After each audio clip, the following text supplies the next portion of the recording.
மாண்புமிகு பேரவைத் தலைவர் அவர்களே, மாபெரும் தலைவர்கள் வழிநடத்திய மாண்பும் மாபெரும் வரலாற்று சிறப்பு கொண்ட இந்த சட்டமன்ற பேரவையின் 17வது சட்டமன்ற பேரவைக்கு நம்மையும் நம்ம தமிழக வெற்றிக் கழகத்தை சார்ந்த சட்டமன்ற உறுப்பினர்களையும் தேர்ந்தெடுத்து அனுப்பின நிரந்தரமாக என் நெஞ்சில் குடியிருக்கும் தாயன்புமிக்க தமிழக மக்கள் அனைவருக்கும் என்னுடைய மனப்பூர்வமான நன்றிகள். 17வது சட்டமன்ற கூட்டத்தொடரின் முதல் ஆளுநர் உரையின் மீதான நன்றி தெரிவிக்கும் தீர்மானத்திற்கு பதிலுரை வழங்க வாய்ப்பளித்த மாண்புமிகு பேரவைத் தலைவருக்கு நம் வணக்கத்தை தெரிவித்துக் கொள்கிறோம். மாண்புமிகு பேரவைத் தலைவர் அவர்களே, இந்த 17வது மாமன்றத்தில் அதிகப்படியான 12 கட்சிகளை சேர்ந்த பிரதிநிதிகள் தேர்ந்தெடுக்கப்பட்டிருக்கும். நாம கொள்கை ரீதியாகவும் நிலைப்பாடு ரீதியாகவும் வேறுபட்டு இருந்தாலும் மக்கள் பணி செய்வதுதான் நம்ம எல்லாருக்கும் பிரைமரியா இருக்கிற ஒரே எய்ம். அந்த வகையில தான் நம்ம எல்லாருமே நம்ம மக்களால் அங்கீகரிக்கப்பட்டு சட்டமன்றத்திற்கு வந்திருக்கிறோம். அதனால நாம கருத்தால் வேறுபட்டாலும் மக்கள் சேவை என்ற நோக்கத்தில் நம்ம மாநிலம் சார்ந்த விஷயங்கள்ல நம்ம எல்லாரும் ஒன்றிணைந்து பயணிச்சா நம்ம தமிழ்நாடு என்னைக்கும் எதிலையும் முதன்மை மாநிலமாக திகழும். ஆளுநர் உரைக்கு நன்றி தெரிவிக்கும் தீர்மானத்தில் பேசின மாண்புமிகு உறுப்பினர்களுக்கு நன்றி. எதிர்த்து பேசினாதான் எதிர்கட்சின்னு ப்ரூவ் பண்ண முடியும்னு நினைச்சுக்கிட்டு பேசின எதிர்கட்சியை சேர்ந்த எதிர்கட்சி தலைவர் உள்ளிட்ட மாண்புமிகு உறுப்பினர்களுக்கும் வணக்கமும் நன்றியும். பதிலுரை வழங்குற அதே நேரத்தில் நம்மளை சட்டமன்ற உறுப்பினராக தேர்ந்தெடுத்த பெரம்பூர் தொகுதி மக்களுக்கு நம்மளோட நெஞ்சார்ந்த நன்றிகள். அதே மாதிரி ராஜினாமா பண்ணிட்டாலும் நம்மளை தேர்ந்தெடுத்த திருச்சி கிழக்கு மக்களுக்கும் இந்த மன்றத்தில் நம்மளோட நன்றியை பதிவு செய்கிறோம். அப்புறம் நம்மளோட அரசியல் பயணத்தை பற்றியும் கொஞ்சம் பதிவு செய்ய விரும்புகிறோம். நாம் ஏதோ ஷூட்டிங்லேருந்து நேராக வந்து சிஎம் ஆன மாதிரியே சில பேர் ஒரு இமேஜ் கிரியேட் பண்ணுறாங்க. அவங்களுக்கு அவங்க ஆசைப்படுற லாங்குவேஜ்லேயே சொல்கிறோம், அது வெறும் ரீல் தான், ரியல் கிடையாது. ஒரு சாதாரண நடிகனாக நம்ம கெரியர் தொடங்குச்சு. அப்புறம் அப்படியே சின்சியராக உழைச்சி மேலே வந்தோம். நம்ம கெரியரில் நாம் மேலே வந்ததுக்கு இந்த விஜய் ஒருத்தன் மட்டுமே காரணம் இல்லை, அவனோட உழைப்பு மட்டுமே காரணம் இல்லை. இந்த விஜயோட உழைப்புக்கும் உயர்வுக்கும் பின்னாடி இருக்கிற ஒட்டுமொத்த தமிழ்நாட்டு மக்களோட அன்பும் அரவணைப்பும் தான் காரணம். ஒவ்வொரு வீட்டில் இருக்க ஒவ்வொருத்தரும் நம்மளை அவங்க வீட்டில் ஒருத்தனா ஏற்றுக்கிட்டது தான் நமக்கு கடவுளும் மக்களும் தந்த மிகப்பெரிய வரம். அதுக்காகவே கடவுளுக்கு சமமான நம்மளோட சொந்தங்களான தமிழக மக்கள் அனைவருக்கும் மீண்டும் மீண்டும் நன்றி. இப்படி நம்மளை தாயன்போடு அள்ளி அரவணைச்ச தமிழ்நாட்டு மக்களுக்கு நாம் எப்படியெல்லாம் துணையாக இருந்தோம், எப்படியெல்லாம் மக்களோட மக்களா இருந்தோம்னு சொல்றேன். 1990ஸ்லயே ரசிகர் மன்றமாக இருந்தப்பவே மக்களுக்கு துணையாக நிற்க ஆரம்பித்தோம். அதுக்கப்புறம் நற்படி மன்றமாகவும் அதுக்கப்புறம் விஜய் மக்கள் இயக்கமாகவும் மாறி மக்களோட மக்களாக நின்றுகிட்டு இருந்தோம். 2008 ஈழத் தமிழருக்கு ஆதரவாக உண்ணாவிரதம் போராட்டம் செஞ்சோம். போர் முடிவுக்கு வரணும், நம்ம தொப்புள் கூடிய உறவுகளான ஈழத் தமிழர்களுக்கு பாதுகாப்பான நிம்மதியான ஒரு வாழ்வு கிடைக்கணும்னு அன்னைக்கே கோரிக்கை வச்சோம். 2009 ஆரம்பிச்ச விஜய் மக்கள் இயக்கம் வழியா நம்மளோட மக்கள் நல பணிகளை எக்ஸ்டெண்ட் அண்ட் எக்ஸ்பேண்ட் பண்ணிக்கிட்டே வந்தோம். கல்விக்கு துணையா இருந்தோம், சோஷியல் சர்வீஸ் செஞ்சோம், வெள்ள நிவாரணத்தில் துணையா இருந்தோம், கொரோனா காலத்தில் மக்களுக்கு தோள் கொடுத்தோம். விலையில்லா விருந்தகம், குருதியகம், முட்டைப்பால் ரொட்டி திட்டம், விழியகம், பயிலகம், நூலகம், இப்படி பல வழியில மக்களுக்கு துணையா இருந்தோம். அப்புறம் நம்மளோட திரைப்படங்கள்ல நம்மளால முடிஞ்ச வரைக்கும் ஊழல் எதிர்ப்பை சொன்னோம், சமூக நீதியை சொன்னோம், கல்வியை பத்தி சொன்னோம், அரசியலை பத்தி சொன்னோம். அரசியலை பத்தி பேசுனதுனால நம்ம படங்கள் சந்திச்ச இது வரைக்கும் சந்திக்கிற பிரச்சனையை பத்தி எல்லாருக்குமே தெரிஞ்சதுதான். இது மட்டும் இல்லாம 2011 நாகப்பட்டினத்தில் மீனவர் பிரச்சனைகளுக்கு ஆதரவாக ஒரு பெரிய பொதுக்கூட்டம் நடத்தினோம். மீனவர்கள் மீதான தாக்குதலை கண்டிச்சு பேசி அதில் நம்மளோட எதிர்ப்பை பதிவு செஞ்சோம். 2017 ஜல்லிக்கட்டு போராட்டத்தில் தமிழர் பண்பாட்டு உரிமைக்கான நம்மளோட ஆதரவை தெரிவித்தோம். 2018 ஸ்டெர்லைட் போராட்டம் துப்பாக்கி சூட்ல பாதிக்கப்பட்ட நம்ம சொந்தங்களை நேர்ல சந்திச்சு ஆறுதல் சொன்னோம். 2021 உள்ளாட்சி தேர்தலில் விஜய் மக்கள் இயக்க வேட்பாளர்கள் போட்டியிட்டு ஜெயிச்சாங்க. கல்வி விருது விழா நடத்தி சிறந்த மதிப்பெண் பெற்ற மாணவ மாணவிகளுக்கு ஊக்கத்தொகையும் பரிசும் கொடுத்தோம்.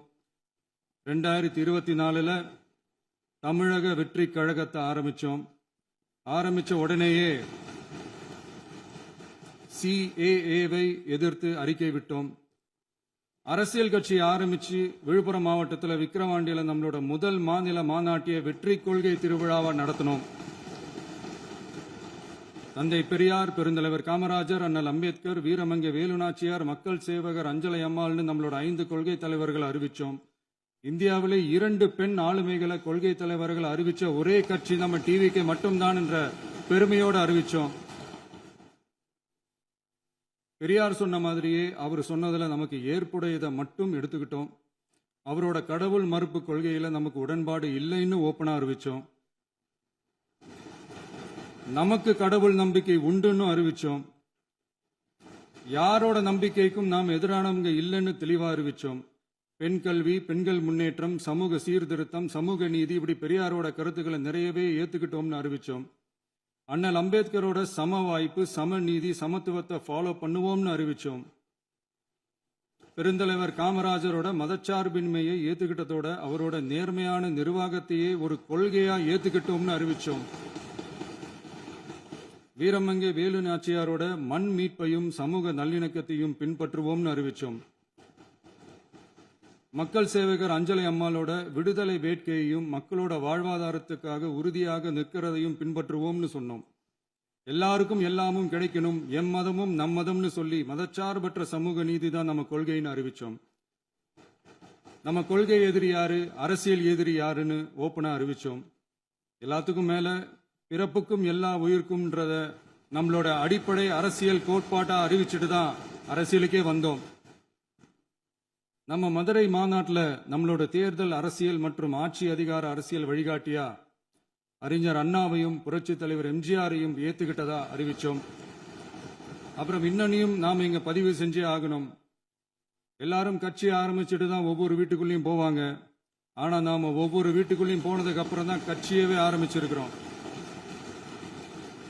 ஒவ்வொரு வீட்டில் ஒவ்வொருத்தரும் நம்மள அவங்க பிள்ளையா, மகனா, அண்ணனா, தம்பியா ஏத்துக்கிட்டதும் இயல்பா நடந்துச்சு. தமிழ்நாட்டு மக்களோட மனசுக்குள்ள போறதுக்கு நாம பட்ட பாடு நமக்கு மட்டும்தான் தெரியும். இதெல்லாம் புரிஞ்சாலும் புரியாத மாதிரி இருக்கிறவங்க தான் நம்மள நடிகன் என்று சொல்லியும் நம்ம கட்சிய நடிகன் கட்சின்னு சொல்லியும் சில நக்கல், நையாண்டி இதெல்லாம் பேசுவாங்க. அதை பத்தி நமக்கு கவலை இல்லைன்னு. இப்படி நம்ம அரசியல் பயணம் ரொம்ப டிரான்ஸ்பரண்டா தான் ஆரம்பிச்சிருக்கு. இந்த 2026 தேர்தலில் கூட்டணியே இல்லாமல் தனியா நின்னோம். மக்கள் நம்மளை தெளிவா புரிஞ்சுக்கிட்டதாலையும் நம்ம டிவிகே தோழர்களோட உழைப்பாலையும் நாம 35% வாக்குகளை வாங்கினோம். 1,72,00,000 வாக்குகளோட தமிழ்நாட்டிலேயே தனி பெரும் கட்சியா வந்தோம். தமிழக மக்களாலையும் நம்மளோட ஆதரவு இயக்கங்களாலையும் இதோ இன்னைக்கு இங்க நம்ம டிவிகே ஆளும் கட்சியா உட்கார்ந்துருக்கிறோம். இந்த ஆளும் கட்சியா ஆனதும் அவ்வளவு சாதாரணமாலாம் நடந்துடல. 2.25 வருஷத்துல ஆட்சிக்கு வந்துட்டீங்கன்னு ரொம்ப கிண்டலா கேலியா சிலர் பேசுறாங்க. எங்களோட இந்த 2.25 வருஷ டிராவல்ல எவ்வளவு வலியும் வேதனையும் இருக்குது. நம்மளோட மக்கள் சந்திப்புக்கே அவ்வளவு இடையூறு, அவ்வளவு தடைகள், ஊர் உலகத்துல யாருக்கும் இல்லாத ஒன்னா நமக்கு மட்டுமேன்னு தனியா ஸ்பெஷலா எக்ஸ்க்ளூசிவா நிறைய நிபந்தனைகள், நெருக்கடிகள், கட்டுப்பாடுகள், நம்மளை சந்திக்க வர்ற மக்களுக்கு சரியான பாதுகாப்பு இல்லாம, நம்ம கூட்ட நிகழ்ச்சிக்கு போதுமான பாதுகாப்பு இல்லாமன்னு இன்னும் வெளியே சொல்ல முடியாத நிறைய சூழ்ச்சிகள் எல்லாத்தையும் தாண்டி தான் நாம் இந்த இடத்துக்கு வந்திருக்கிறோம். But still miles to go. நம்ம டிராவல்ல எல்லாத்துக்கும் முச்சமா நம்மளோட சொந்தங்கள், நம்மளோட உறவுகள், 41 பேர் கரூர் சம்பவத்தில் இழந்த வேதனை எல்லாம் எப்படி சொல்றதுனே தெரியல. நம்ம மனசை விட்டு என்னைக்கும் அந்த வலியும் வேதனையும் நீங்கவே நீங்காது. அதுலயும் நம்ம மேலேயே பழி போட்ட கொடுமையெல்லாம் இருக்கும் பாருங்க, அதெல்லாம் வேற லெவலுங்க. என்னத்துக்கு அப்படியெல்லாம் செஞ்சாங்கன்னு தெரியல. அரசியல்னா இப்படியெல்லாம் கொடூரமா இருக்கணுமா என்ன? சரி விடுங்க. இந்த விஜய் இவனோட மக்களுக்காக எதையும் தாங்க தயாராகிட்டான். இவ்வளவு பெயின்ஃபுல்லான நம்ம பொலிட்டிக்கல் டிராவல்ல நம்மளோட மிகப்பெரிய ஆறுதலும் பலமும் என்ன தெரியுமா? என் நெஞ்சில் குடியிருக்கும் என்னோட தமிழ்நாட்டு மக்களும் என் உயிருக்கு உயிரான என்னோட தோழர்களும் தான். அவங்களோட பலத்தால தான். அன்னைக்கு 1967ல முன்னாள் முதல்வர் மாண்புமிகு அறிஞர் அண்ணா அவர்கள் தலைமையில் அமைஞ்ச சாமானியர்களோட ஆட்சி மாதிரி 1977ல முன்னாள் முதல்வர் மாண்புமிகு புரட்சித் தலைவர் எம்ஜிஆர் அவர்கள் தலைமையில் அமைஞ்ச மிக சாமானியர்களோட ஆட்சி மாதிரி இதோ இன்னைக்கு அதே வரிசையில 2026 சட்டமன்ற தேர்தல்ல இந்த விஜயோட தோழர்கள் இடம்பெற்ற ஒரு மிக மிக சாமானியர்களின் ஆட்சி அமைஞ்சிருக்கு. வாகை சூடும் வரலாறு திரும்பி இருக்கிறது. இப்படி ஒரு தீர்ப்பை மக்கள் அளிச்சதுனால தான் தமிழக வரலாற்றில் ஒரு மகத்தான கூட்டணி ஆட்சியை நாம் அமைச்சிருக்கிறோம். இளைஞர்களால என்ன செய்ய முடியும், பெண்களால என்ன செய்ய முடியும்னு கேட்டவங்களுக்கான பதில் தான் இன்னைக்கு அமைஞ்சிருக்கிற நம்ம ஆட்சி. ஒரே ஒரு குடும்பம் மட்டும் முக்கியம்னு சொல்றது நம்மளோட ஆட்சி அதிகார அரசியல் இல்ல. தமிழ்நாட்டில் இருக்கிற ஒவ்வொரு குடும்பமும் முக்கியம்னு சொல்றது தான் நம்ம அரசியல். நம்மளோட ஆட்சி அதிகாரம் அதான் நம்மளோட மனசாட்சி உள்ள மக்களாட்சி. இந்த 2026 தேர்தலில் யாராலும் உடைக்கவே முடியாதுன்னு சொன்ன மதத்தை உடைச்சோம், சாதியை உடைச்சோம், முக்கியமா காசு கொடுத்து ஓட்டு வாங்குற ஒரு நச்சு கலாச்சாரத்தையே சுக்கு நூறா தூள் தூளா உடைச்சிருந்தோம். நாம கிளீன் கவர்னன்ஸ் அண்ட் குட் கவர்னன்ஸ்ல உறுதியா இருக்கிறோம்.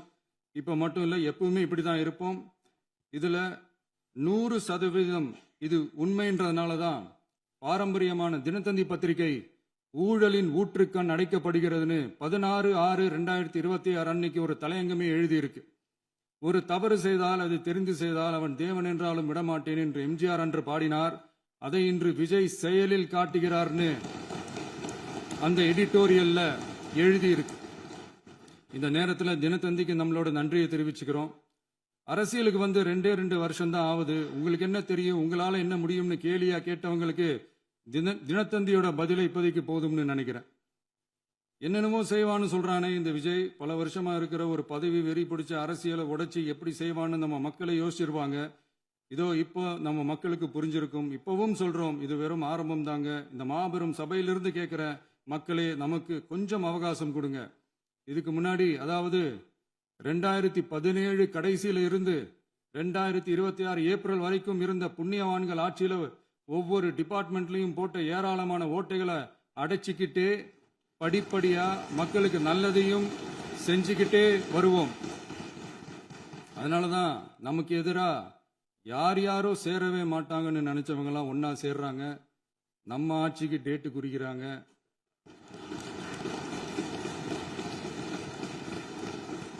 சரி, அவங்கள நம்ம மக்களே பார்த்துப்பாங்க, அதை விடுங்க. நாம ஆட்சிக்கு வந்து சரியா 40 நாள் ஆகுது. அதுக்குள்ள என்ன செஞ்சீங்கன்னு கேட்கறாங்க. ஒரு லிஸ்ட் ஒன்று சொல்றேன் கேளுங்க. பெண்கள் பாதுகாப்புக்காக சிங்கப்பெண் சிறப்பு படை, 200 யூனிட் வரை கட்டணமில்லா மின்சாரம், போதைப் பொருள் ஒழிப்புக்காக தனிப்படை, குறுவை நெல் சாகுபடியை ஊக்குவிப்பதற்காக 134.83 கோடி சிறப்பு தொகுப்பு திட்டம், வழிபாட்டு தலம், ஸ்கூல், பஸ் ஸ்டாண்டுன்னு அதுக்கு பக்கத்தில் இருக்கிற 717 மதுபான கடைகள் மூடப்பட்டன. அங்க வேலையில் இருந்தவர்களுக்கு வேறு கடைகளில் வேலை, கவனிக்கப்படாமல் விடப்பட்ட அம்மா உணவகங்கள் புதுப்பிக்கப்பட்டன. பத்திரப்பதிவு துறையில் பகல் கொள்ளைக்கு ஃபுல் ஸ்டாப் வைக்கப்பட்டுள்ளது. வருகையில்லா ஆவண பதிவு முறை கொண்டுவர உத்தேசிக்கப்பட்ட செயல்பாட்டில் உள்ளது. அரசு மற்றும் தனியார் மருத்துவமனையில் ஸ்கேன் மையங்களில் கருவுறுவதற்கு முன் மற்றும் பின் ஏற்படும் தவறுகளை கண்காணிக்கவும், மருத்துவ நிறுவனம் முறைப்படுத்தும் சட்ட விதிகள் பின்பற்றப்படுகிறதா என கண்காணிக்கவும், மருத்துவ மற்றும் ஊரக பணிகள் இயக்கத்தின் பயன்பாட்டிற்காக 40 புதிய வாகனங்கள் வழங்கப்பட்டுள்ளது. கூட்டுறவு வங்கியின் ஏழை எளிய மக்கள் வாங்கிய கடனுக்கு முதல் முத்தாய்ப்பாக ரூபாய் 2045 கோடி தள்ளுபடி வழங்கி ஆணையிடப்பட்டுள்ளது. ஒன்றிய அரசிடம் கேட்டுக்கொண்டதற்கிணங்க கடந்த 2 வருடமாக நிறுத்தி வைக்கப்பட்ட இருந்த ஜல் ஜீவன் மிஷன் திட்டம் புதுப்பிக்கப்பட்டு ஜல் ஜீவன் மிஷன் திட்டம் 2.0 நடைமுறைக்கு கொண்டு வரப்பட்டுள்ளது. 18,500 கோடி அளவில் உறுதியளிக்கப்பட்ட காஞ்சிபுரம் மாவட்டத்தில் மைய விரிவாக்க திட்டம், கோயம்புத்தூரில் மின்னணு பொருட்கள் மற்றும் மின்னணு அமைப்புகள் உற்பத்தி திட்டம், மற்றும் திருவள்ளூர் மாவட்டத்தில் காட்டுப்பள்ளி LNT கப்பல் கட்டும் தளம் விரிவாக்க திட்டத்திற்கு ஒப்பந்தங்கள் போடப்பட்டுள்ளன. அனைத்து நிர்வாக நடவடிக்கைகளும் மின்னணு முறையில் மாற்றம் கொண்டு வர நடவடிக்கை எடுக்கப்பட்டு வருகிறது.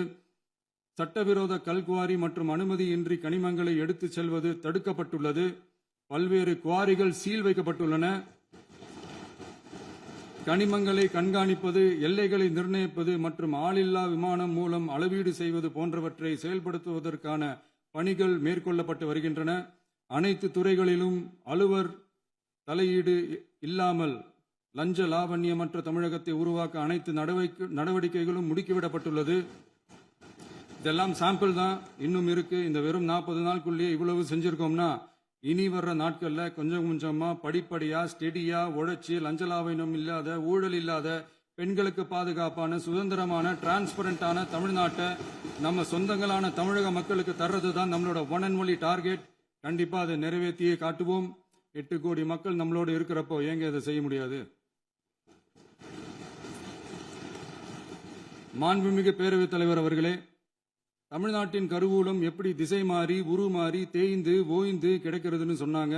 திசை மாறி உருமாறி தேய்ந்து ஓய்ந்துன்னு வசனம் மாதிரி ரைமிங்கா இல்லாம வளமான இலக்கியமா இதே சபையில பேசினவங்களோட திறமையான ஆட்சியில நடந்த நிதி மேலாண்மையை பத்தி வெள்ளை அறிக்கையா வெளியிட்டோம். வெள்ளை அறிக்கை வந்ததிலிருந்தே கண்ணை கட்டுதுங்க. அந்த காலத்துல தான் பிள்ளையோ பிள்ளை தொல்லையோ தொல்லைன்னு சொன்னாங்க. அதே மாதிரி தாங்க அவங்க ஆட்சியாலையும் அவங்களாலையும் இன்னைக்கு தமிழ்நாட்டுக்கே தொல்லையோ தொல்லை. இப்படி ஒரு நிலைமையை உண்டாக்கி வச்சுட்டு இவங்க சொல்றாங்க நமக்கு ஆட்சி செய்ய தெரியாதுன்னு. நம்ம அமைச்சர்களுக்கும் நம்ம சட்டமன்ற உறுப்பினர்களுக்கும் ஒன்னும் தெரியாதுன்னு. ஆமாங்க, எங்களுக்கு தெரியாதுதான்.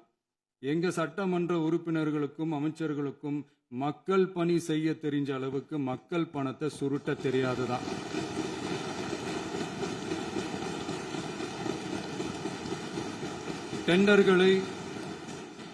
டெண்டர்களை முறைப்படுத்த தெரிஞ்ச அளவுக்கு அதோட ரேட்டை உயர்த்தி ஊழல் செய்ய தெரியாதுதான். பதவி உயர்வு வழங்கவும் பணி இடமாற்றம் கலந்தாய்வு நடத்தவும் தெரியுமே தவிர பதவி உயர்வுக்கும் பணியிட மாற்றத்திற்கும் பணம் பறிக்க தெரியாதுதான். புதிய பணியிடங்கள் உருவாக்க தெரியுமே தவிர அந்த பணியிடங்களை பணத்துக்கு விற்க தெரியாதுதான். கோயில்கள்ல நடக்கிற நிர்வாக சீர்கேட்டை தடுக்க நீங்க பேசுங்க, நீங்க கண்டினியூ பண்ணுங்க. கோயில்கள்ல நடக்கிற நிர்வாக சீர்கேட்டை தடுக்க தெரியுமே தவிர கோயில் பணத்தை கொள்ளையடிக்க தெரியாதுதான். தங்கத்தை உருக்கி தாரை வார்க்க தெரியாதுதான். கனிம வளத்தை பாதுகாக்க தெரிஞ்ச அளவுக்கு கனிமத்தை வித்து கொள்ளையடிக்க தெரியாதுதான். அரசு வருமானத்தை அரசு கஜானாவுக்கு மாத்த தெரிஞ்ச அளவுக்கு அந்த பணத்தை தனிப்பட்ட கஜானாவுக்கு மடை மாத்த தெரியாதுதான். போதை கலாச்சாரத்தை தடுக்க தெரிஞ்சவங்களுக்கு போதை கலாச்சாரத்தை வளர்க்க தெரியாதுதான்.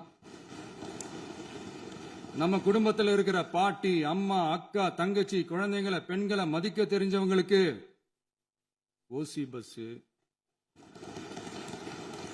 1000 ரூபாய் கேஸ், இப்படிலாம் பேச தெரியாதுதான். எங்க உறுப்பினர்களுக்கும் அமைச்சர்களுக்கும் மக்கள் சேவை தெரிந்த அளவிற்கு சுயநல தேவையை செஞ்சிக்க தெரியாதுதான். அதனாலதான் சொல்றோம், எங்களை பார்த்து எதுவும் தெரியாதுன்னு சொல்றவங்களுக்கு சொல்றோம், இதெல்லாம் எங்களுக்கு தெரியாதுதான். உங்களை மாதிரி முறைகேடுகளை செய்யறத நாங்க தெரிஞ்சுக்கவும் போறதில்ல, தெரிஞ்சுக்கவும் ஆசைப்படல. அத கடைசி வரைக்கும் எங்களுக்கு தெரியாமலே இருந்துட்டு போகட்டும். அதனால நாங்களும் எங்க மக்களும் வெரி வெரி ஹாப்பி தான். மாண்புமிகு பேரவைத் தலைவர் அவர்களே, எதிர்ப்பவர்கள் எதிர்க்கட்சி என்பதற்காக எங்கள் ஆட்சி மீது 1000 பழி போடலாம். ஆனாலும் தமிழக மக்களுக்கு உண்மையை உணர்த்த வேண்டியது நம்மளோட கடமை. மின்வெட்டை பொறுத்தவரை தமிழ்நாடு மின்மிகை மாநிலமாக இருந்தாலும் கடந்த காலங்களில் ஏற்பட்ட நிர்வாக குளறுபடிகளும் மின்சார சாதனங்கள் மற்றும் மின் மாற்றிகளில் ஏற்படும் பழுதாலும் வேண்டுமென்றே சிலரின் நடவடிக்கைகளாலும் இந்த மின்வெட்டிற்கு காரணமாக உள்ளது. மின் விநியோக மீட்பு நடவடிக்கைகளை ஒருங்கிணைப்பதற்காக எதிர்பாராமல் இரவு நேரங்களில் ஏற்படும் மின் தடங்களை விரைந்து சரி செய்வதில் 10 உயர்மட்ட கண்காணிப்பு குழுக்கள் மற்றும் 125 சிறப்பு மின் தடை நீக்க ரோந்து வாகனங்கள் வழங்கப்பட்டு 24 மணி நேரமும் கண்காணிக்கப்படுகிறது. கூடுதலாக தற்போது 77 புதிய மின் தடை நீக்க மையங்களும் உருவாக்கப்பட்டுள்ளன. விரைவில் இந்த மின்வெட்டு நிலைமை அறவே நீக்கப்படும். மாண்புமிகு பேரவைத் தலைவர் அவர்களே, நம்ம விவசாயிகள் எல்லாரும் நம்மளை நல்லா புரிஞ்சுக்கிட்டு தமிழக வெற்றி கழகத்தை ஏத்துக்கிட்டாலும் எதிர்க்கட்சிகளோட தூண்டுதலால சில இடங்கள்ல சில போராட்டங்கள் நடக்குது. எதிர்க்கட்சிகள் என்னதான் சித்து வேலை செஞ்சாலும் விவசாய பெருமக்கள் எல்லாரும் நம்ம ஆட்சி அவங்களுக்கான ஆட்சி தான் நல்லா புரிஞ்சுதான் வச்சிருக்கிறாங்க. இந்த வருஷம் எல்நினோ விளைவா எப்பவும் இருக்கிறத விட இந்த டைம் மழை குறையுங்கிறதையும் நம்ம விவசாயிகள் உணர்ந்துதான் இருப்பாங்க. இருந்தாலும் நம்ம அரசு நம்ம விவசாயிகளோட வாழ்வாதாரத்துக்காக பக்கபலமாகவும் உறுதியாகவும் துணை நிற்கும்ங்கிறத தெரிவிச்சுக்கிறோம். நம்ம தமிழகத்தில் ஏற்கனவே நடந்த அதி அற்புதமான சூப்பரான நிர்வாக திறன் கொண்ட 50 வருஷ அரசியல் அனுபவம் கொண்ட 2.0, 3.0, 4.0 பல 0.0 மாடல் ஆட்சி நடத்த கனவு கண்டவங்களோட அட்டகாசமான ஆட்சிக்காரங்க பல்வேறு விதமான நிதி நெருக்கடியை நம்ம மக்களுக்கும் நமக்கும் பரிசா கொடுத்துட்டு போய் இருந்தாலும் கூட்டுறவு வங்கிகளின் மூலம் 75,000 வரை பயிர்கடன் பெற்று குறு சிறு இதர பெரு விவசாயிகளுக்கு 100% முழுமையான பயிர்கடன் தள்ளுபடியும் 75,000க்கு மேல் கடன் பெற்றவர்களுக்கு குறைந்தபட்சமாக 35,000 பண பயன் கிடைக்கும் அளவிற்கு மொத்தம் 14,43,504 விவசாயிகளுக்கு ரூபாய் 5,932.23 கோடி பயிர்கடன் தள்ளுபடி வழங்கப்பட்டுள்ளது. மாண்புமிகு பேரவைத் தலைவர் அவர்களே, நாம ஒன்றியத்தில் கூட்டுறவு கூட்டாட்சி, மாநிலத்தில் சுயாட்சி என்ற கொள்கையை கொண்டவங்க தான் ஏற்கனவே அறிவிச்சிருக்கிறோம். தற்போதைய ஒன்றிய அரசு சார்ந்த கட்சியுடன் அரசியலில் கொள்கை அளவில் நேர் எதிராக நிற்கிறவங்க தான் நாம. அதே சமயத்தில் எதுக்கெடுத்தாலும் கண்ணை மூடிக்கிட்டு ஒன்றிய அரசோட மோதல் போக்கை விரும்புறவங்க நாம இல்ல. நமக்கு எப்பவுமே தமிழகத்தின் வளர்ச்சி மட்டும்தான் முக்கியம். அதுக்காக நம்மளோட அரசியல் ரீதியான கொள்கைகளையோ மாநில உரிமைகளையோ கொஞ்சம் கூட விட்டு கொடுக்கவே மாட்டோம். அதுல ரொம்ப தெளிவாகவும் உறுதியாகவும் இருக்கிறோம். இனியும் இப்படித்தான் இருப்போம். அதுல ஒருபோதும் மாற்றமே இருக்காது. அதனால இதுல யாரு திசை திருப்ப வேலையில் ஈடுபட்டாலும் அவங்க எல்லாரும் மக்கள் மத்தியில் தோற்பது உறுதி. எனவே நம்ம மக்களுக்கோ சிறுபான்மை சகோதரர்களுக்கோ நம்ம ஆதரவு இயக்கங்களுக்கோ எந்தவித சந்தேகமும் வேண்டாம். நாம் யாரோட டீமும் இல்ல. நாம எப்பவுமே பியூரான பீப்புள்ஸ் டீம். இன்னும் சொல்ல போனா நாம secular team, social justice team. மாண்புமிகு பேரவைத் தலைவர் அவர்களே, அரசு விழாக்கள், கல்வி நிறுவனங்கள் மற்றும் பல அதிகாரப்பூர்வ நிகழ்ச்சிகளோட தொடக்கத்தில் நம்ம தமிழ்தாய் வாழ்த்த பாடுறது தான் வழக்கமா இருக்கு. தமிழ்தாய் வாழ்த்த பொறுத்த வரைக்கும் நம் அரசு இதுல நம்மளோட உறுதியான நிலைப்பாட்டை ஒன்றிய அரசுக்கு மிக தெளிவா தெரிவிச்சிருக்கு. அது இல்லாம இதில் மாநில அரசின் கொள்கைக்கு ஏற்ப ஒன்றிய அரசின் அறிவிக்கையில் திருத்தம் மேற்கொள்ள கோரிக்கையும் விடுக்கப்பட்டுள்ளது. நீட் தேர்வை பொறுத்தவரை கிராமப்புற மற்றும் பொருளாதார ரீதியாக பின்தங்கிய மாணவர்களுக்கு சமமான வாய்ப்பை வழங்குவதில்லை. மருத்துவ கல்வியில் சமூக நீதி மற்றும் சம வாய்ப்பை நீட் பாதிக்கிறது என்பதை உணர்கிறோம். எனவே மருத்துவ படிப்புகளுக்கான சேர்க்கையை 12ஆம் வகுப்பு மதிப்பெண்களின் அடிப்படையில் நடத்த வேண்டும் என்று நமது அரசு வலியுறுத்தி வருகிறது. மத்திய அரசிடம் நீட்டிலிருந்து தமிழ்நாட்டிற்கு விலக்கு வழங்க வேண்டும் என்று கோரிக்கை விடுத்துள்ளது. மாண்புமிகு பேரவைத் தலைவர் அவர்களே, பேரறிஞர் அண்ணா அவர்கள் தலைமையிலான அரசு 1968இல் இருமொழி கொள்கையை நடைமுறைப்படுத்தியது. தமிழ் ஆட்சி மொழி, தமிழ் மொழியை பாதுகாப்பது, மாணவர்களுக்கு ஆங்கிலத்தின் மூலம் உலக அளவிலான வாய்ப்புகளை வழங்குவது, எந்த ஒரு மொழியையும் கட்டாயமாக திணிப்பதை தவிர்ப்பது மற்றும் எதிர்ப்பது, நிலத்தின் மொழி மற்றும் பண்பாட்டு அடையாளத்தை பேணுவது என்பதை நம் தமிழக வெற்றிக் கழக ஆட்சி ஏற்றுக்கொண்டுள்ளது. எனவே தமிழ்நாட்டில் தமிழ் ஆட்சி மொழி மற்றும் இருமொழி கொள்கை என்பதில் நமக்கு மாற்று கருத்தே இல்லை. மாண்புமிகு பேரவைத் தலைவர் அவர்களே, கடந்த 11/6/2026 அன்று நடந்த நிதி ஆயோக் கூட்டத்தில் தமிழ்நாடு அரசின் சார்பாக கலந்து கொண்டு வறுமையற்ற தமிழ்நாடு இயக்கம் உருவாக்க தேவையான நிதியையும், தமிழ்நாட்டுக்கு 2 எய்ம்ஸ் மருத்துவமனைகளை தருமாறும், மருத்துவம் மற்றும் பல் மருத்துவ படிப்பிற்கு 12ஆம் வகுப்பு மதிப்பெண் அடிப்படையில் இடங்களை நிரப்புதல் குறித்தும், செயற்கை நுண்ணறிவு தொடக்க நிறுவன வளர்ப்பு மையங்கள் தமிழ்நாட்டில் அமைக்கவும், இளைஞர் திறன் மற்றும் வேலைவாய்ப்பு இயக்கம் செயல்படுத்த வேண்டியும், பெண்கள் தலைமையிலான வளர்ச்சி குறித்தும், மீனவ சமுதாயங்களின் வாழ்வாதாரம் மற்றும் மீன்பிடி படகுகள் மற்றும் மீனவர்களை விடுவித்தல் குறித்து நிரந்தர நடவடிக்கை எடுக்க வேண்டியும், காலநிலை தாங்கும் தன்மை பெருந்திட்டம் 2045 கீழ் விண்வெளி உற்பத்தி மையத்தை தேசிய விண்வெளி உற்பத்தி மையமாக அறிவிக்க கோரியும், தமிழ்நாட்டில் சாலை போக்குவரத்து, நெடுஞ்சாலை மற்றும் ரயில்வே அமைச்சகத்தின் மேம்பாட்டு குறித்தும், அனைத்து கிராமங்களையும் டிஜிட்டல் இணைப்பு வசதி ஏற்படுத்துதல் குறித்தும், கூட்டு குடிநீர் திட்டம் தொடரவும்,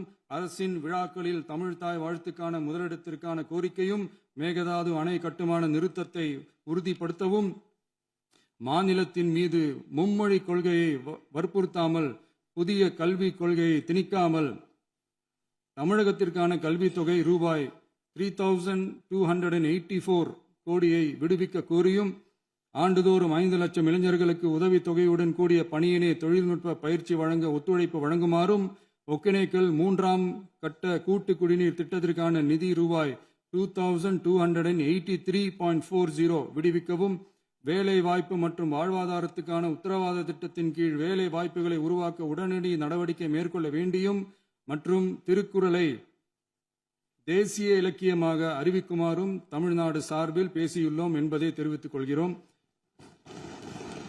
மாண்புமிகு பேரவைத் தலைவர் அவர்களே, அண்டை மாநிலங்களுடனான நட்புறவு ஒரு மாநிலத்தின் வளர்ச்சிக்கும் நாட்டின் ஒற்றுமைக்கும் மிகவும் அவசியமானது.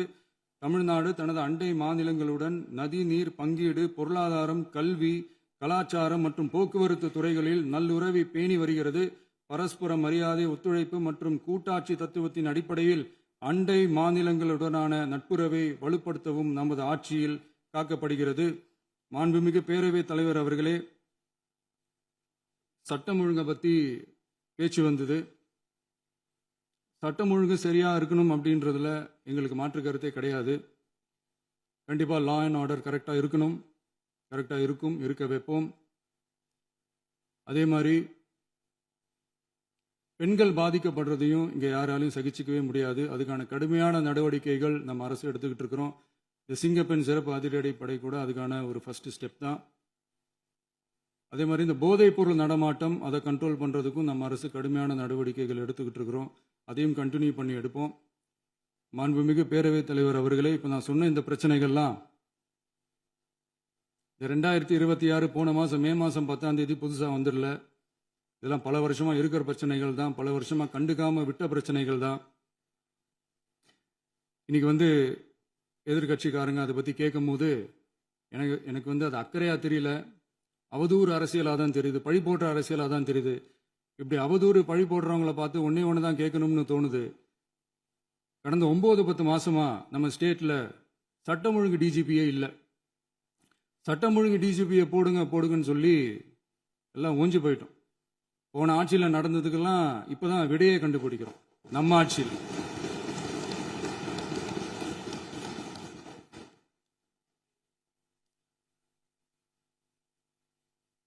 இந்த போதைப் பொருள் நடமாட்டம்லாம் தாறுமாற அப்படியே பரவி கொட்டி கிடக்குது. இதெல்லாம் இனிஷியல் ஸ்டேஜ்லயே யார் கண்ட்ரோல் பண்ணியிருக்கணும்? போலீஸ் டிபார்ட்மெண்ட் அப்போ யார் கையில் இருந்தது? இத்தனை கேள்வி நம்மளை பார்த்து கேட்குறாங்களே, ஒரே ஒரு கேள்வி தான் நான் கேட்கணும்னு தோணுது. போலீஸ் டிபார்ட்மெண்ட்டை கையில் வச்சுக்கிட்டே பிகினிங்லேயே இனிஷியல் ஸ்டேஜ்லேயே இந்த போதைப் பொருள் நடமாட்டத்தை ஏன் கண்ட்ரோல் பண்ணலை? மனசாட்சி உள்ளவங்க இந்த பிரச்சனையெல்லாம் ஏன் நடக்குதுன்றது அவங்களுக்கே நல்லா தெரியும். இன்னைக்கு சட்டம் ஒழுங்கை பற்றி கேள்வி கேட்கக்கூடாதா அப்படின்னா தாராளமாக கேட்கலாம். இது ஜனநாயக அரசு, மன்னராட்சிலாம் கிடையாது, மனசாட்சி உள்ள மக்களாட்சி. அதனால கேள்வி கேட்கலாம், எல்லாருக்கும் எல்லா உரிமையும் உண்டு. விமர்சனம் செய்யலாம், எல்லாருக்கும் எல்லா உரிமையும் உண்டு. ஆனால் நம்ம ஆட்சியில் என்ன நடவடிக்கைகள் எடுத்திருக்கோன்றது தெரிஞ்சுக்கிட்டு அதுக்கேற்ற மாதிரி ஒரு நடுநிலையாக பேசுனீங்கன்னா கொஞ்சம் நல்லா இருக்கும். சட்டம் ஒழுங்கை பற்றி யாருக்கு என்ன யோசனை இருந்தாலும், மக்கள் நலனுக்காக யாருக்கு என்ன யோசனை இருந்தாலும் அதை தாராளமாக சொல்லலாம். நம்ம அரசு அது காது கொடுத்து கேட்கும். ஆனால் நம்ம அரசினுடைய நிர்வாகத்திறன் அதை பற்றி பேசுறவங்களுக்கு இந்த ஊரடிச்சு உலையில போட்டு ஊழல் மேல ஊழலா செஞ்சுக்கிட்டு அதுல இருந்து தப்பிக்கிறதுக்கு பேர் தான் நிர்வாகத்திறன் அப்படின்னு சொன்னா, அப்படிப்பட்ட ஒரு ஊழல் செய்யற நிர்வாகத்திறனை நம்ம அரசு ஒரு நாளும் செய்யாது. பொட்டி பெட்டியா பணத்தை வச்சுக்கிட்டு, பெட்டியை வச்சு எல்லாம் செஞ்சுக்கிட்டு, போதைப் பொருள் பாதுகாவல் கழக மாடல் அரசாங்கம் செஞ்ச ஒவ்வொரு ஊழலா வெளியில வந்துகிட்டு இருக்கு. டாஸ்மாக்ல அது என்னப்பா அது பேரு, பார்ட்டி ஃபண்ட், கட்சி நிதி அப்படின்ற பேர்ல அடிச்ச கொள்ளையெல்லாம் ஒன்று ஒன்றா இப்போ கவர்மெண்ட்டோட கஜானாவுக்குள்ள கொண்டு சேர்த்துக்கிட்டே இருக்கிறோம். டிபார்ட்மெண்ட்லயும் மறுபடியும் சொல்றேன், கட்சி நிதின்ற பேர்ல அடிச்ச கொள்ளைய ஒண்ணு ஒண்ணா கவர்மெண்டோட கஜானாக்குள்ளேயே கொண்டு சேர்த்துக்கிட்டே இருக்கிறாங்க. இப்பவும் சொல்றேன், மக்கள் பணத்துல இருந்து ஒரு பைசா கூட தொடமாட்டோம், தொடவும் விடமாட்டோம், தொட்டா விடமாட்டோம், இதுக்கு முன்னாடி தொட்டவங்களையும் விடமாட்டோம்.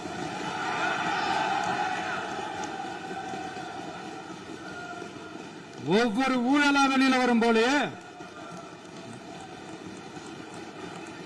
ஒவ்வொரு வேஷமா கலைஞ்சிரும் போலே, இங்க இருக்கிற நிறைய பேரு நடுங்கி போய் இதுல நம்ம மேல அவதூறு வேற. இப்ப புதுசா ஒரு வெப்பன் ஒண்ணு கொண்டு வந்திருக்காங்க. அது என்ன தெரியுமா? அவங்க தயவால தான் நம்ம ஆட்சி நடக்குதாம். மக்கள் தயவால இந்த ஆட்சி நடந்துகிட்டு இருக்கு. மனசாட்சி உள்ள சக்திகளோட ஆதரவால இந்த ஆட்சி நடந்துகிட்டு இருக்கு. நாங்க தான் அனுப்பி வச்சோம், நாங்க தான் அனுப்பி வச்சோம் அப்படின்றாங்களே. அனுப்பி வச்சவங்களுக்கு மினிஸ்ட்ரியில இடம் கொடுத்தா ஏன் கதறீங்க? ஏன் இவ்வளவு கோவம்? ஏன் இவ்வளவு கதறல்ஸ்? இதுல இன்னொரு முக்கியமான விஷயம், மார்க்சிஸ்ட் கம்யூனிஸ்ட் கட்சி நமக்கு ஆதரவு கொடுத்தது சுயேட்சையா எடுத்த முடிவுன்னு சொல்றாங்க. அதே மாதிரி இந்திய கம்யூனிஸ்ட் கட்சி நமக்கு ஆதரவு கொடுத்தது சுயேட்சையா எடுத்த முடிவுன்னு சொல்றாங்க. இதுல எங்க இருந்து நாங்க தான் அனுப்பி வச்சோம், நாங்க தான் அனுப்பி வச்சோம்னா புரியலையே. மக்களுக்கு நல்லா புரியும், எல்லாத்தையும் தெளிவா பார்த்துக்கிட்டு இருக்கிறாங்க.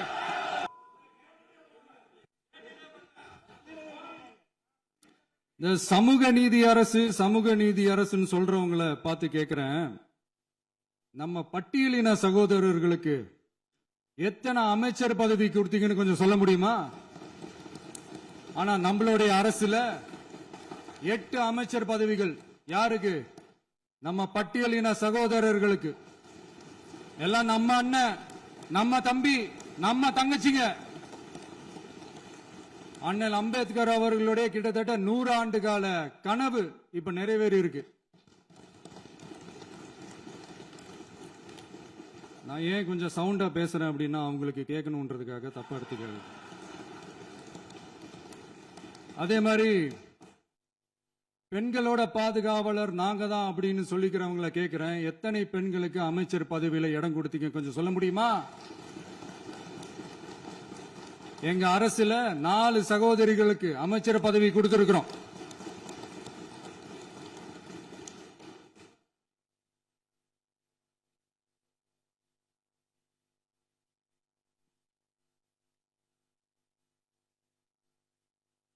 அதனால மக்களால் நிராகரிக்கப்பட்டு மக்களால் அகற்றப்பட்டவங்களுக்கு ஒன்னே ஒன்னு சொல்லிக்கிறோம், தப்பே செய்ய மாட்டோம், ஊழலே செய்ய மாட்டோம், நேர்மையா தான் இருப்போம், நியாயமா தான் இருப்போம் அப்படின்னு சொல்றவங்களால மட்டும்தான் கூட்டணி ஆட்சி அமைக்க முன்வரும். ஆட்சியிலையும் பங்கு, அதிகாரத்திலையும் பங்கு கொடுக்க முன்வரும். ஊழல்லையே ஊறி போனவங்களால இந்த கூட்டணி ஆட்சியோ, ஆட்சியிலையும் பங்கு, அதிகாரத்திலையும் பங்கு கொடுக்க முன்வராது. மெஜாரிட்டி இருந்தாலும் தரமாட்டாங்க, மெஜாரிட்டி இல்லைனாலும் தரமாட்டாங்க. கேட்டா ரெடிமேடா ஒரு பதில் ஒண்ணு வச்சிருப்பாங்க, கூட்டணி ஆட்சியை மக்கள் விரும்ப மாட்டாங்கன்னு. அதே மக்கள் தான் இப்ப அவங்கள பார்த்து சிரிக்கிறாங்க. நான் பதவி ஏத்த அன்னைக்கு கொஞ்சம் டைம் அவகாசம் கேட்டேன். எதுக்கு கேட்டேன்? நிதி நிலைமைலாம் கொஞ்சம் மோசமா இருக்குது, அதெல்லாம் கொஞ்சம் சரி செஞ்சுக்கிட்டே படிப்படியா கொஞ்சம் கொஞ்சமா நான் கொடுத்த வாக்குறுதிகள்லாம் செயல்படுத்துவேன், அதுக்காக கொஞ்சம் டைம் அவகாசம் கேட்டேன். நான் ஏதோ வேற எதுக்காகவோ வேற யாருக்காகவோ ஏதோ அவகாசம் கேட்ட மாதிரி. அடுத்து இங்க சபையில இல்லாதவங்களை பத்தி பேச வேண்டாம்னு நினைக்கிறேன்.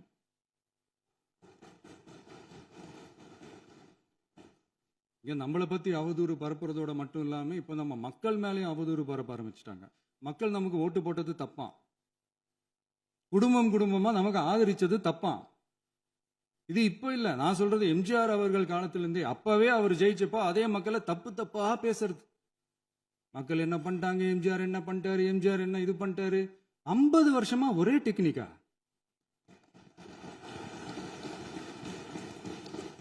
டெக்னாலஜி எல்லாம் மாறி வேற எங்கேயோ போயிட்டு இருக்கு பஸ். இதுல கொஞ்சம் டெக்னிக்காச்சும் கொஞ்சம் மாத்தினா கொஞ்சம் நல்லா இருக்கும். அதனால மக்களுக்கு யூஸ்ஃபுல்லா இருக்கிற மாதிரி இந்த ஆக்கப்பூர்வமான கருத்துக்களோ ஆக்கப்பூர்வமான யோசனைகளோ இருந்தா சொல்லுங்க. அதை நாங்க டெஃபரெண்டா எடுத்துக்கிறோம். ஆனா அதை விட்டுட்டு இந்த நக்கலு நையாண்டி சம்பந்தம் இல்லாத பேச்சு இதெல்லாம் பேசிட்டு அப்புறம் முதல்வர் பதில் சொல்லல, முதல்வருக்கு பதில் சொல்ல தெரியல அப்படின்னா அப்புறம் என்ன சோஃபா மாடல் ஆட்சியா? அது என்னன்னு புரியறதுக்கு எனக்கு ரொம்ப நாள் ஆச்சு. இந்த sofa set, table chair, teapoy, furniture பிசினஸ்லாம் வேற எங்க வெளியில போய் பண்ண சொல்லுங்க. அப்படி அந்த பிசினஸ் தான் பண்ணணும்னா நிறைய பிசினஸ் பண்ற மாதிரி வெளியில போய் பண்ண சொல்லுங்க. இங்க சட்டசபைக்குள்ள வேணாம். அதனால ஆக்கப்பூர்வமான கருத்துக்கள் இருந்தா சொல்லுங்க. டெஃபினட்டா அது சரியா இருந்தா நாங்க ஏத்துக்கிறோம். எனக்கு ஒரு குட்டி கதை ஒன்று ஞாபகம் வருது, சொல்லாமா? ஒரு ஊர்ல ஒரு பெரியவர் வெயில் ரொம்ப ஜாஸ்தியா இருக்குன்னு சொல்லிட்டு கண்ணுக்கு மேல கை வச்சுக்கிட்டு இப்படி சுத்தி முத்தி தேடிக்கிட்டு இருந்தாராம். அப்ப கூட இருந்த ஒரு சின்ன பையன் என்ன தேடுறீங்க அப்படின்னு கேட்டானா. அதுக்கு அந்த பெரியவர் சொன்னாரா, அது ஒண்ணு இல்ல தம்பி, உங்க அப்பா இங்கதான் இருப்பாருன்னு சொன்னாங்க, அதான் தேடிக்கிட்டு இருக்கேன். எங்க உங்க அப்பாவையா காணோம்?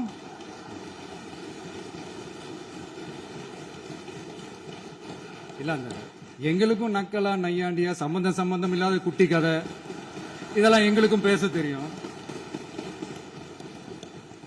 அந்த கதையில பெரியவர் அப்படி சொன்னாராம், தப்பா எடுத்துக்காதீங்க. அந்த கதையில பெரியவர் அப்படி கேட்டாராம். அதனால யாரும் இங்க டென்ஷன் ஆக வேணாம். அதனால இன்னொரு இந்த என்னுடைய உரையை முடிக்கிறதுக்கு முன்னாடி போயிட்டாங்க, பேசலாமா? உங்க கருத்துக்களை நீங்க முழுமையாக மன நிறைவோடு பேசலாம். டிவியில பார்க்கலாம். சரி, அதான் 5 நிமிஷம் பேசுனதுக்கே கொளத்தூரி இந்த ஆட்டம் அடிச்சு பேசுனா அப்புறம் என்ன பண்றது? கடைசியா நான் இந்த உரையை முடிக்கிறதுக்கு முன்னாடி ஒரு முக்கியமான ஒரு விஷயம் பத்தி சொல்லணும். ஆளுநர் உரை அன்னைக்கு இந்த தமிழ் தாய் வாழ்த்துக்கு அப்புறம் தேசிய கீதம் பாடினது தப்பு, தேசிய கீதம் 2 முறை பாடினது தப்பு,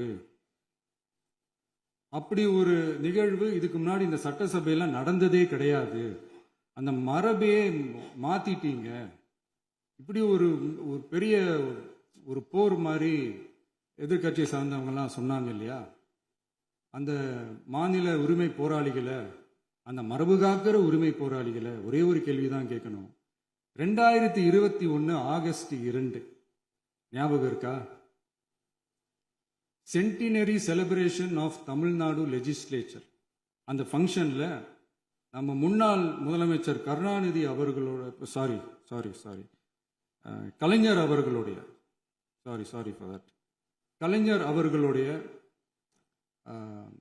புகைப்படத்தை மாண்புமிகு குடியரசுத் தலைவர் திறந்து வைக்கிற ஒரு ஃபங்க்ஷன். அந்த ஃபங்க்ஷன்ல national anthem followed by Tamil Thai Vazhthu அப்படின்னு அறிவிச்சது ஞாபகம் இருக்கா?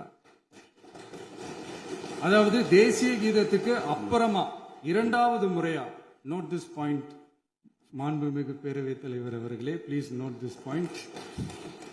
தேசிய கீதத்துக்கு அப்புறம் 2வது முறையாக தமிழ் தாய் வாழ்த்து பாடப்படும் அப்படின்னு சொன்னது ஞாபகம் இருக்கா? அதுவும் முத்தமிழ் அறிஞர் அப்படின்னு சொல்ற நம்ம கலைஞர் அவர்களுடைய அந்த புகைப்படம் வெளியிட்டு விழாவில் அவர் இருந்த இதே சபையில தமிழ 2வது இடத்துக்கு தள்ளினது யாருன்னு ஞாபகம் இருக்கா? அது மட்டும் இல்ல, அந்த தேசிய கீதத்தை நாட்டுப்பண் நேஷனல் ஆந்தம்னு சொல்லி அதே ஃபங்க்ஷன்ல கடைசியா ஃபங்க்ஷன் முடியும் போது செகண்ட் டைம் தேசிய கீதம் பாடினதும் ஞாபகம் இருக்கா? இதே அவையில் தான், அது அவை குறிப்பிலும் இருக்கிறது, இதே அவையில் தான் நடைபெற்றது. இந்த தக்க நேரத்தில் இந்த ஆதாரங்களை அளித்த மாண்பு முதல்வர்களுக்கு நன்றியை தெரிவித்துக் கொள்கிறேன். டவுட் இருந்தா இந்த புக்கை பார்த்து தெரிஞ்சுக்கலாம். அதனால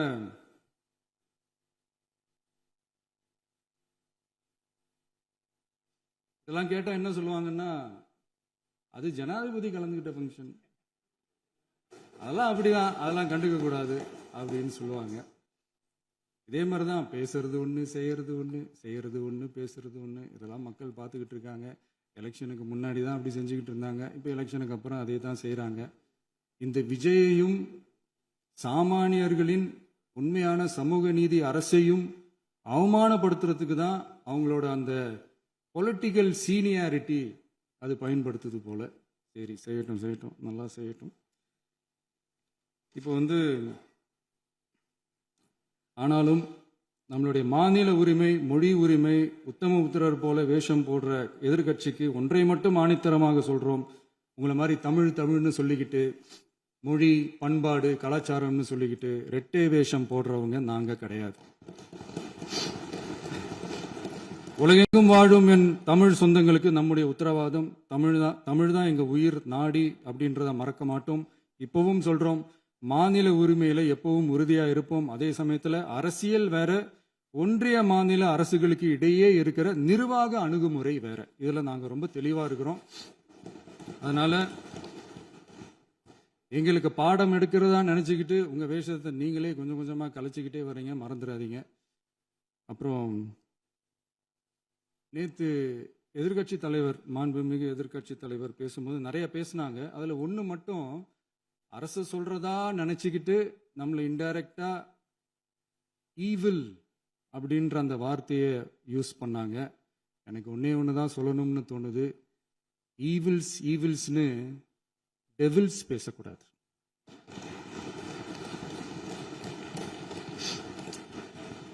அவங்க இருந்திருந்தா ஒரு ஆக்ஷன் பண்ணணும்னு எனக்கு தோணுச்சு. எல்லாரும் போயிட்டாங்க. இல்ல, பர்மிஷன் பண்ணலாமா? இப்பவும் பண்ணலாம், ஒன்றும் தப்பு இல்லை.